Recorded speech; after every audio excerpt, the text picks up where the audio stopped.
Hi everyone, this is JD, your gadget review friend.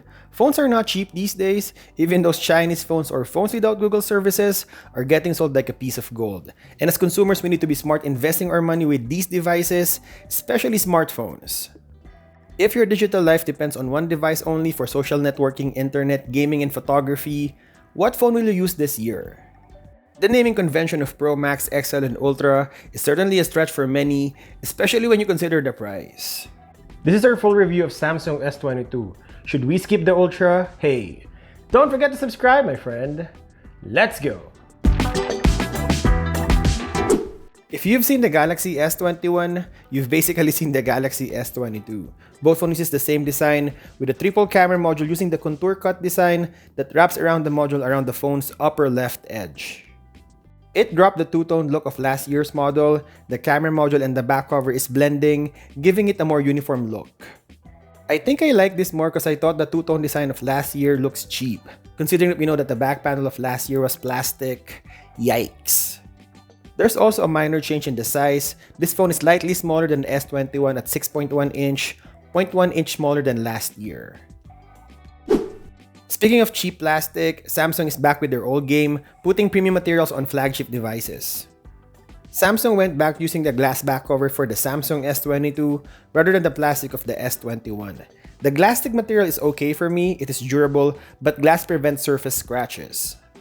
The use of Gorilla Glass Victus on both the front and the back of Galaxy S22 is reassuring, as it will likely survive an accidental drop. The metal edges of S22 now uses Samsung's Armor aluminum, which should also weather a drop without being dented. It's a borrowed look from last year, but definitely an upgrade on the build quality. It is reassuring. Speaking of build, be careful with the case and screen protectors you will put on your Samsung S22. We will talk about fingerprint sensor. The phone uses an ultrasonic in-display fingerprint reader. It is a breeze to train and flawless in real-world use. The only issue is you have to be careful with the screen protector. Mine is a little thicker and the reader doesn't work. I am forced to use a pattern pin or the new face recognition, something important you might want to know. For the sake of comparison, the screen of Samsung S22 Ultra is 6.8 inches and the Galaxy S22 is only 6.1. Along with the difference in size, the brightness peaks at 1300 nits compared to 1750 of the S22 Ultra. Other than that, it has the same dynamic AMOLED 2X, 120Hz refresh rate, and HDR10 Plus compliant.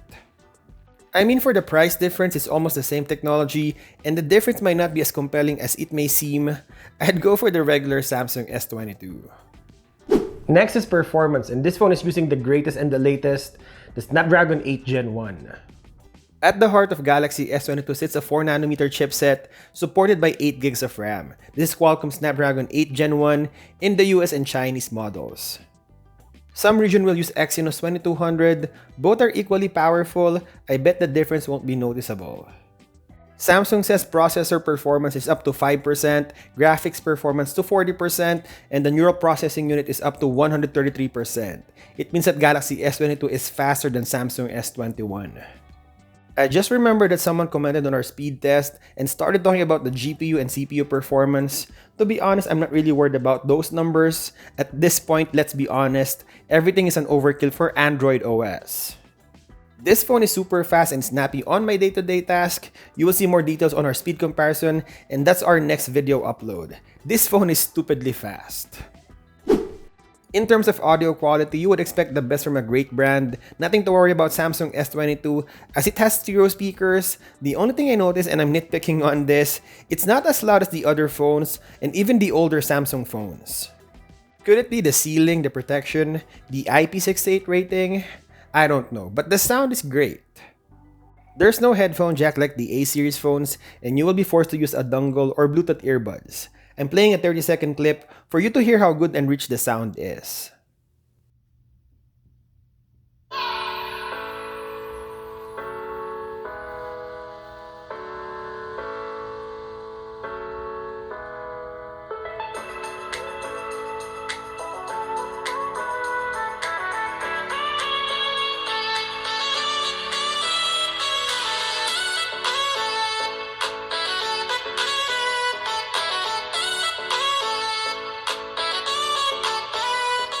Next is battery life, and this is a little bit of a letdown. I'll be honest, it's a 3700 mAh compared to the 4000 mAh of last year. The battery capacity, whether you like it or not, will dictate the survivability of the phone in a day. You may say the screen will play a role or the power-efficient processor, but the bigger the battery, the better. On my day-to-day test, this is not scientific, I found that the Samsung S22 will be empty faster than Samsung S21, maybe a difference of an hour roughly. On a normal usage, bright is at 40%, maybe 6 to 7 hours of screen on time tops. Of course, it will drain the battery faster if you're playing highly intensive game. And speaking of letdowns, the Galaxy S22 is stuck with the 25 watts wired charging and 15 watts wireless charging. The rumored 45 watts charging only features on Galaxy S22 Plus and S22 Ultra. Hey, if you own Samsung Galaxy S22 or any phones you see on our channel, we're making more videos of these phones in the future. Please hit the subscribe button to see more videos like this.